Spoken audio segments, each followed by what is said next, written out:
Mr. Speaker, yesterday the Brexit Secretary assured the country that Brexit will not plunge Britain into a Mad Max-style world borrowed from dystopian fiction.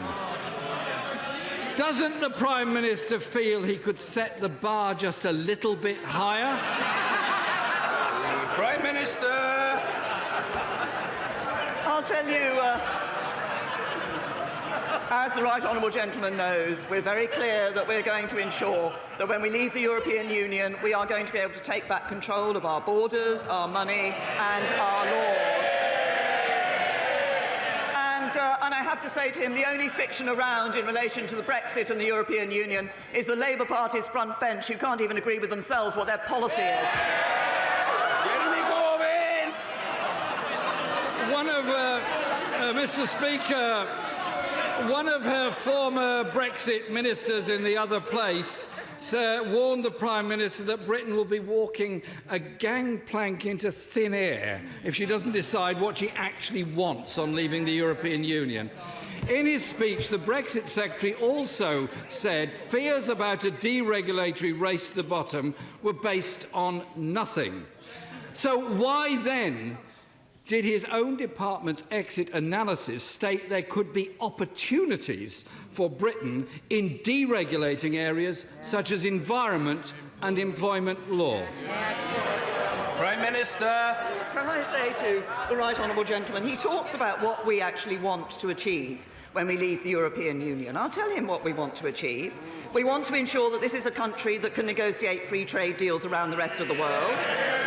We want to ensure that we have a good trade agreement with the European Union, and that's what we'll be starting to negotiate.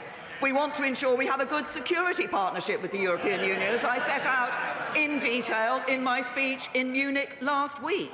But what we also want to ensure that this country takes the opportunities that will be open to us outside the European Union to boost our economy, to ensure that we're developing the economy of the future, the jobs for the future, more high-paid, high-skilled jobs for the people in this country. We're putting the people first. Jeremy Corbyn! Mr. Speaker, in December, the Foreign Secretary and the Environment Secretary were briefing that the Working Time Directive would be scrapped. Yeah. The CBI and the unions are very clear that they're not looking for a bonfire of regulations, quite the opposite. The only party that wants to scrap workers' regulation protections are the party opposite. In her Lancaster House speech a year ago, the Prime Minister clearly stated, "I also want tariff-free trade with Europe." Now, a year on, she's downgraded that aim to as tariff-free as possible. Businesses and workers want tariff-free access to protect jobs. So why has the government abandoned that for as tariff-free as possible? Prime Minister! I have to say to the right honourable gentleman, the government has not abandoned its negotiating position in relation to this. We will be ensuring that we get that good, comprehensive trade agreement, new economic partnership with the European Union. But he also mentions workers' rights. I have been clear since I became Prime Minister that this is a government that will not only protect workers' rights, but enhance workers' rights. And let's just look at the Conservatives' record in government. Who was it? Which government was it that took action on zero-hours contracts? A Conservative government, not Labour. Which government is it that got Matthew Taylor to actually report on the new economy so we ensure workers get the highest rights? A Conservative government, not Labour. Which government is it that's ensuring that workers' voices are heard on the boards of companies? A Conservative government, not Labour. Jeremy Corbyn! Well, I don't know if she's had a chance to read the Daily Telegraph today, but 62 of her backbenchers want a bonfire of regulations, want to destroy workers' rights in this country. When the government's EU exit analysis Mr. Speaker, when the government's European Union exit analysis was published, the Brexit minister said it does not consider our desired outcome. Could the Prime Minister take this opportunity now to tell the House and the country what is the government's desired outcome? Prime Minister! I'm very happy to. A bespoke economic partnership. Jeremy Corbyn! OK.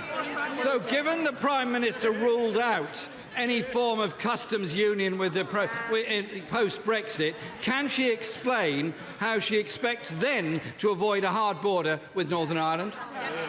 The Prime Minister.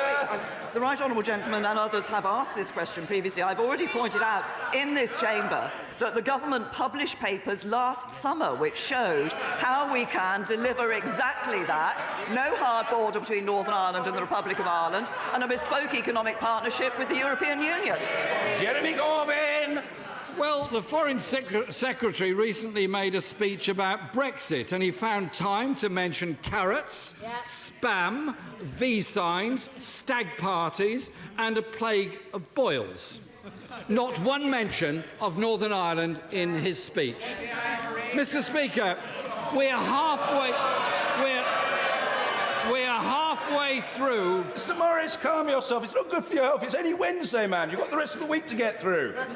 I'm trying to help you. You should appreciate my kindness. Jeremy Corbyn. Mr. Speaker, we're halfway through the 6 speeches we were told would set out the government's negotiating position. So far, all we've had is waffle and empty rhetoric.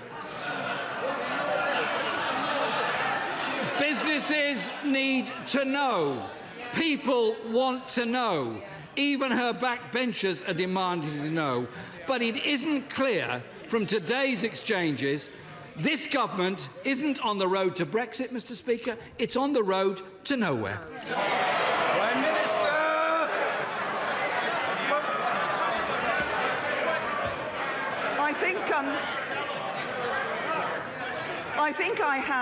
I think I have mentioned to the right honourable gentleman before that his job is actually to ask a question, not to make. But you know,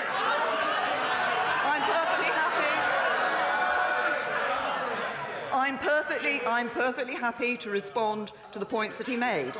He said that we have not set out any detail. Can I suggest to him that he needs to think very carefully about the security partnership that we want with the European Union when we have left? I set out in my speech in Munich last week exactly what we want that security partnership to cover, because we believe in ensuring that we are maintaining the security and safety of people here in the UK, but also of people in Europe. And we are unconditionally committed to the safety and security of Europe. But can I congratulate the right honourable gentleman, because normally he stands up every week and asks me to sign a blank cheque. And I know he likes cheques, but really, that is terribly...